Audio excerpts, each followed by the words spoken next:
Imagine a man removing the foundation from his house, then walking back inside and calmly straightening a picture frame. The walls are still standing. The roof has not landed on the sofa.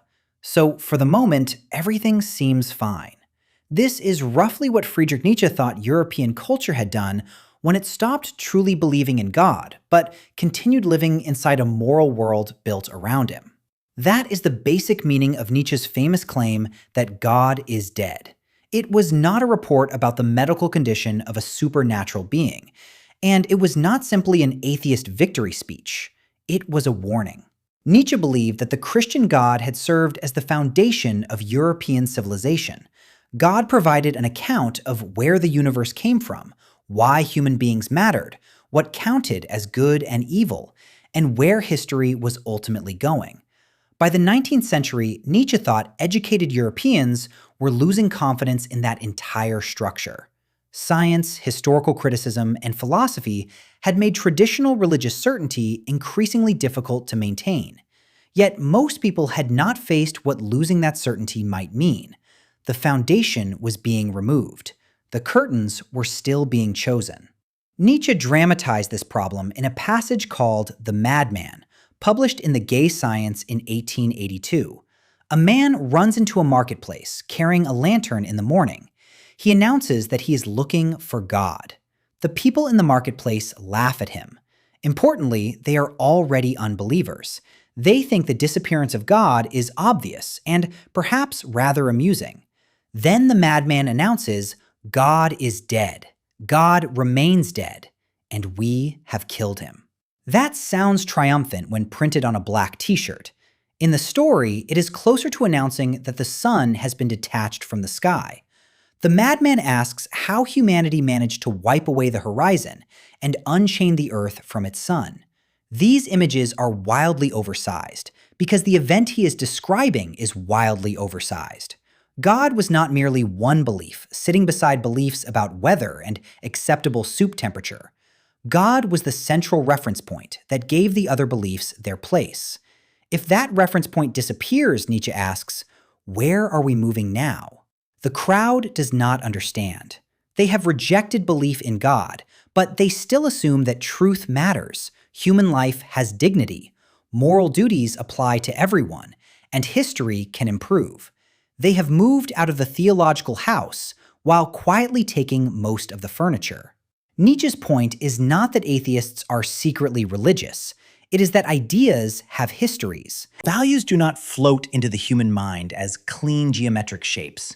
They develop inside cultures, practices, institutions, stories, and ways of life. European morality had been deeply shaped by Christianity. Nietzsche thought people were abandoning the religion while treating its moral inheritance as obvious and self-supporting. But was it? If careful thinking, held together by bad drawings, sounds structurally adequate, subscribe. The madman says he has arrived too early. The death of God has happened, but news of the event has not yet reached everyone. A star can disappear while its light continues traveling through space. In the same way, religious belief could weaken while religious habits, assumptions, and values continued glowing. Nietzsche called these lingering effects the shadows of God.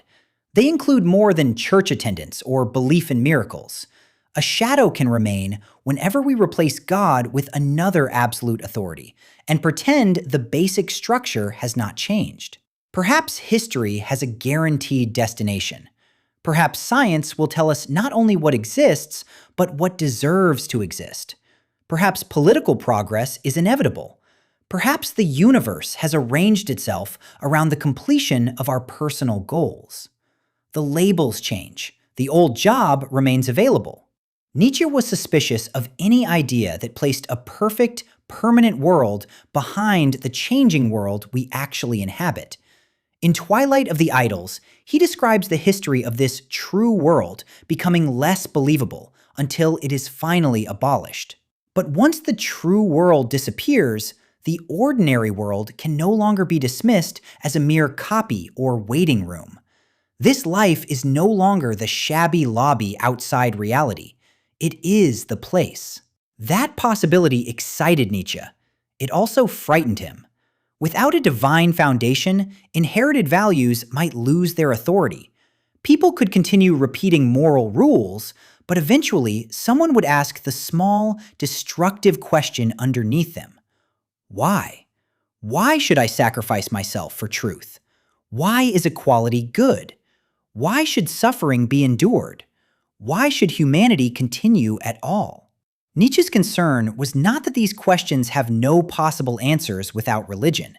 His point was that the old answers were losing credibility, while new answers had not yet gained enough depth to guide a civilization. This creates the danger of nihilism. Nihilism is often summarized as believing that nothing matters. For Nietzsche, the problem is more complicated. Nihilism arrives when our highest values stop convincing us.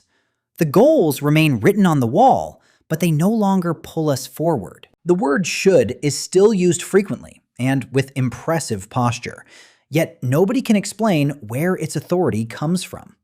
One response is resignation. If there is no cosmic purpose, we might aim for comfort, distraction, and the avoidance of difficulty. Nietzsche presents a version of this in Thus Spoke Zarathustra as the last human being. This person wants safety and convenience above everything. No great risks, no great creation, no dangerous hopes, just warmth, entertainment, and perhaps a chair with excellent lower back support. Another response is destruction. If the old values have no ultimate foundation, perhaps every value is a lie, and every restraint can be discarded. Nietzsche does not regard either response as the final answer. He is not recommending that we become comfortable vegetables or enthusiastic arsonists. He wants a revaluation of values. That means examining where our values came from, what kinds of life they encourage, and whether they express strength, fear, resentment, creativity, or exhaustion. This is much harder than simply declaring ourselves free. If a person rejects every inherited rule, that person has not necessarily escaped the past. Constant rebellion can leave you controlled by whatever you are rebelling against. A man who spends his entire life walking backward to oppose the direction of traffic is still letting traffic choose his route. Nietzsche's harder challenge is to become capable of creating and affirming values, rather than merely obeying or smashing them. This does not mean inventing moral rules at random. I personally value stealing everyone's spoons is not a great philosophical achievement. Nietzsche's positive ideal involves becoming the kind of person who can give style and direction to a life, face suffering without requiring another world to justify this one, and affirm existence without pretending it is painless. This is where the death of God becomes both a crisis and an opportunity. The crisis is that humanity loses an external guarantee of meaning.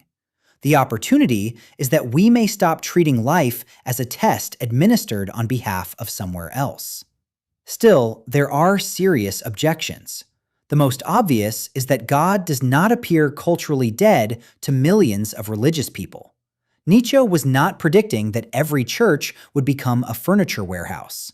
He was diagnosing a loss of unquestioned authority within modern European culture. Whether that diagnosis applies everywhere or applies completely is another question. A second objection is that morality does not need a religious foundation. Secular philosophers have defended human rights, duties, consequences, virtues, and moral facts without appealing to God. Nietzsche does not prove that every secular morality must collapse. His challenge is more genealogical and psychological. Where did these values come from? And can people continue believing in them once their inherited background has changed? There is also no simple agreement about Nietzsche's replacement. He offers images such as the higher type, self-overcoming, the overhuman, and the eternal recurrence. These are not pieces of a tidy instruction manual.